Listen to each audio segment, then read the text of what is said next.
किसी कारणवश वीडियो बीच में रोका गया नेटवर्क प्रॉब्लम्स की वजह से।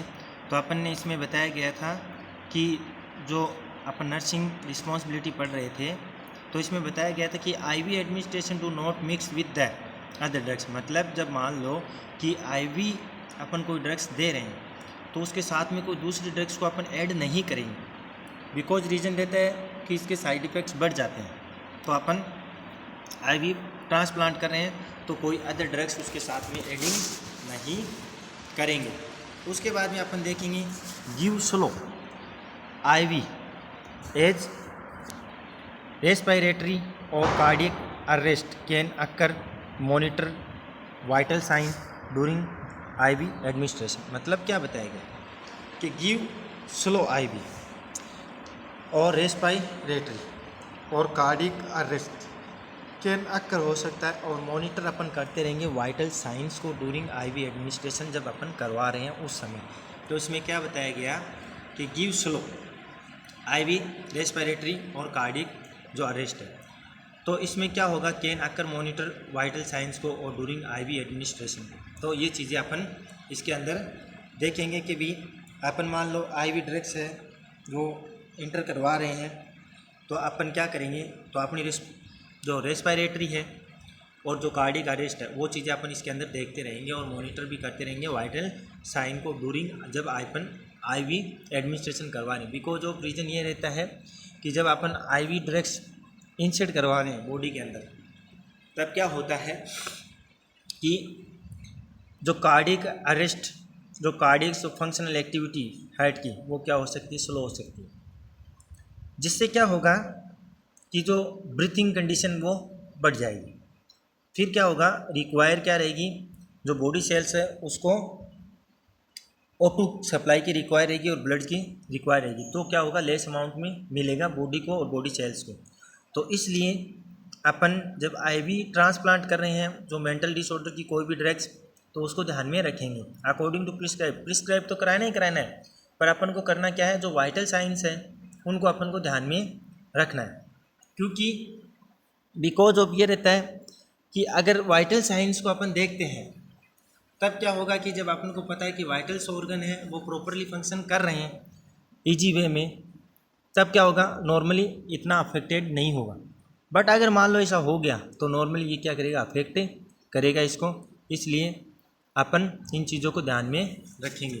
तो जो आईवी एडमिनिस्ट्रेशन करवाते हैं तब अपन इन चीज़ों को देखेंगे और फिर अपन उसको ड्रग्स को प्रिस्क्राइब करवाएंगे पेशेंट्स को, और वो भी आसानी से, जिससे ये रहता है कि अपन जो वाइटल ऑर्गन है उनको शुरू से लास्ट तक मॉनिटर कर रहे हैं, तो अपन को इतना रिस्क नहीं रहता है। अगर पेशेंट सूटेबल है तो कोई दिक्कत नहीं है, पेशेंट को सूटेबल नहीं है तब अपन उसको जो ड्रिप से या फिर आईवी ट्रांसप्लांट करें उसको क्या कर देंगे, स्टॉप भी कर सकते हैं। इस तरीके से ये था जब मेंटल डिसऑर्डर कोई डिजीज है उसके दौरान अपन वो ड्रग्स दे रहे हैं तो जो नर्स है उसकी मेन रिस्पॉन्सिबिलिटी क्या रहती है।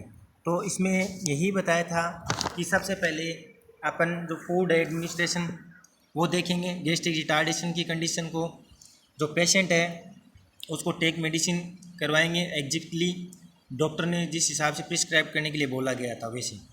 फिर अपन मेडिकेशन एग्जैक्टली प्रिस्क्राइब कराएंगे और जो अदर जो एक्टिविटी तो इसमें क्या बताया गया था कि जो अदर जो एक्टिविटीज़ है वो भी क्या करनी है, अपन को रिड्यूस करनी है। और अगर मान लो रिक्वायर है कि अपन को करना है तब अपन अलर्ट होकर उसको करेंगे, ये चीज़ें। उसके बाद में अपन जो पेशेंट है उसको अल्कोहल इंटेक करने के लिए मना कर देंगे क्योंकि लीवर जो फंक्शन टेस्ट है वो अफेक्टेड होगा। फिर अपन क्या करेंगे, जो आईवी आईएम एडमिनिस्ट्रेशन करवा रहे हैं वो भी इजी वे में उसको करवाएंगे। तो ये था नर्सिंग रिस्पॉन्सिबिलिटी जो ड्यूरिंग अपन मेंटली डिसऑर्डर की कोई डिजीज़ है उसमें मेडिकेशन कर रहे हैं। उसके बाद में देखो इसमें क्या बताया गया था कि जो इसकी डोज बताई थी कि एल्प्राजोलम में 0.5 से लेकर 6 mg पर डे ओरली दे सकते हैं और ऑक्जीपाम 15 से 120 mg पर डे ओरली दे सकते हैं। डाइजेपाम्स है वो 2 से 10 mg per day orally IM और IV स्लो भी दे सकते हैं। और क्लोजेपाम है उसको 0.5 से 20 mg per day orally IM भी दे सकते हैं। मैकेनिज्म ऑफ एक्शन में क्या बताया गया, जो बेंजोडाइजेपिन्स है वो स्पेसिफिक साइट्स गाबा और एमाइनो ब्यूटेरिक एसिड्स है, और ये रिसेप्टर इंक्रीज किसको करता है, गाबा लेवल को, और गाबा इनहिबिटिंग किसको करता है, न्यूरोट्रांसमीटर्स को, और क्लेमिंग मतलब जो CNS है उसको शांत कर देता है।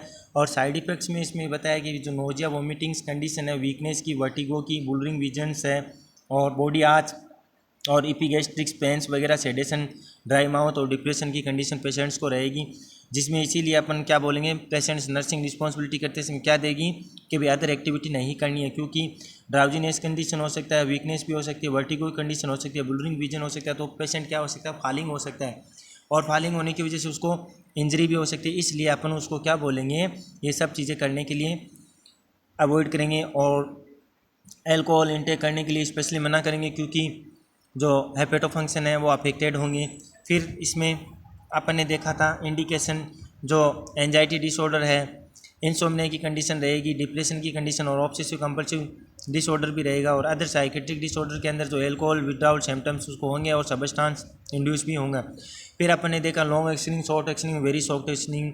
लॉन्ग एक्शनिंग के अंदर तो डाइजेपाम आता है, क्लोजेपाम आता है और नाइट्रोजेपाम आता है, और शॉर्ट एक्शन के अंदर ऑक्जेपाम, लोरेंजेपाम और एल्प्राजोलम आता है। वेरी शॉर्ट एक्शनिंग के अंदर क्या बताया था, टेट्राजोलम और मिडाजोलम ड्रग्स आती है। उसके बाद में इसमें बताया कि प्रेजेंटली जो benzodiazepines are a drugs of first choice रहता है इन ट्रीटमेंट ऑफ किसका, एंजाइटी का, for the treatment of insomnia.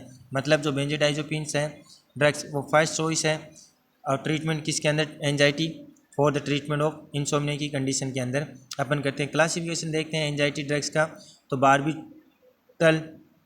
बारबिचूरेट जिसके अंदर फिनोबार्बिटल और सेकोबार्बिटल और थियोफिनोटल और बेंजोडाइजेपिन ये आती है। उसके बाद में अपन देखते हैं कि जो एम्नियोलाइटिक जो ड्रग्स था ये मेनली अपन जो ट्रैंक्विलाइजर्स के नाम से भी मार्केट्स के अंदर अवेलेबल है माइनर, और मोस्ट ऑफ दीज ड्रग्स जो क्या करती है, बेंजोडाइजेपिन्स ग्रुप ड्रग्स है जो अपने काम में आती है, और मार्केट्स के अंदर ये अवेलेबल्स भी है। इसके बाद में अपन ने देखा था कि जो कार्बाजेपाइन्स है इसकी नर्सिंग रिस्पॉन्सिबिलिटी, इसमें भी यही बताया गया है कि ड्राउजीनेस वगैरह ये सिम्टम्स उसको प्रोड्यूस होंगे, तो अपन अदर जो एक्टिविटी है उसको करने के लिए उसको अवॉइड बोलेंगे।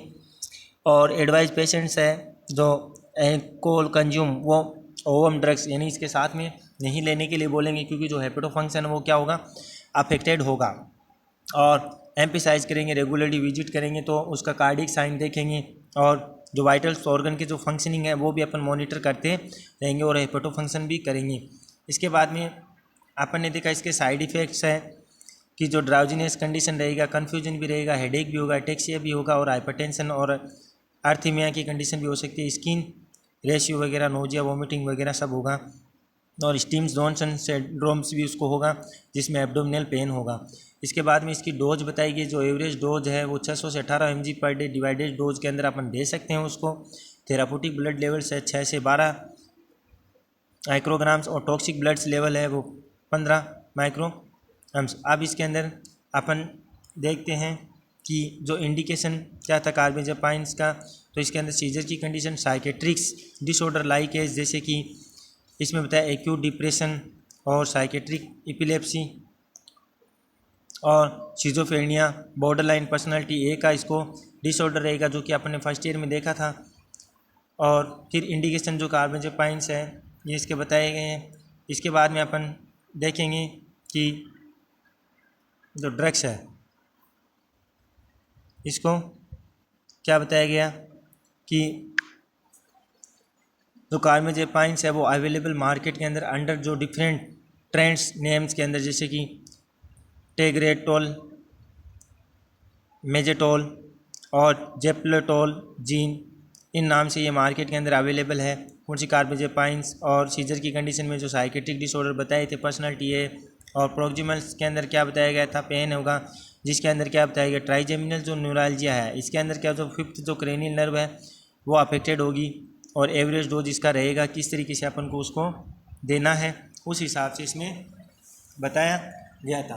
तब ये मेनली जो नर्स है ठीक उस हिसाब से, और according to prescription of doctors, उनके हिसाब से अपन मेंटल डिसऑर्डर की जो ड्रग्स हैं वो प्रोवाइड कराएंगे पेशेंट्स को। और इसके बारे में अपन जो पेशेंट्स या फिर पेशेंट्स और रिलेटिव है उनको भी इसके बारे में बताएंगे, जिससे क्या रहेगा, अपन बताते हैं तो जो पेशेंट या फिर पेशेंट्स के जो रिलेटिव है वो उसको समझते हैं और किस हिसाब से उसको फॉलो अप करते हैं इस ड्रग्स को, क्योंकि इनकी वजह से साइड इफ़ेक्ट ज़्यादा होते हैं। तो मेनली डॉक्टर्स और जो नर्स है उनकी रिस्पॉन्सिबिलिटी रहती है कि वो उनको इसके बारे में बताने से क्या रहता है कि जो इसके जो साइड इफ़ेक्ट्स है या फिर जो पेशेंट है वो अफेक्टेड हो सकता है, वो इससे बच सकता है ईजी वे में। तो अपन इसको जो आईवी है, आईएम है, अगर इंजेक्टेड करवा रहे हैं तो इसका मेनली ध्यान रखेंगे, और कितनी डोज है और डिवाइडेशन डोज है, कितनी अमाउंट में देना, वो सब चीज़ें यहाँ पर अपन देखेंगे, जिससे क्या होगा कि उसको लेस साइड इफ़ेक्ट्स हो। और मेनली अपन अवॉइड किसको करेंगे, जो अल्कोहल इनटेक करते हैं वो मना कर देंगे, क्योंकि बिकॉज रीज़न क्या रहता है कि अल्कोहल अगर वो इनटेक करता है तो हेपेटो फंक्शन अफेक्टेड होंगे उसके।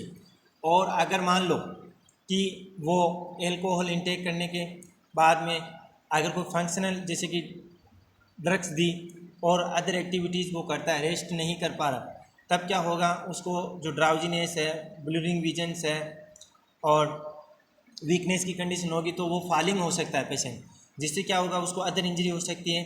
तो ये चीज़ें अपन उसको बताएंगे कि ड्रग्स लेने के बाद में या फिर ड्यूरिंग ड्रग्स तो अपन कोई भी अदर एक्टिविटीज़ नहीं करेंगे।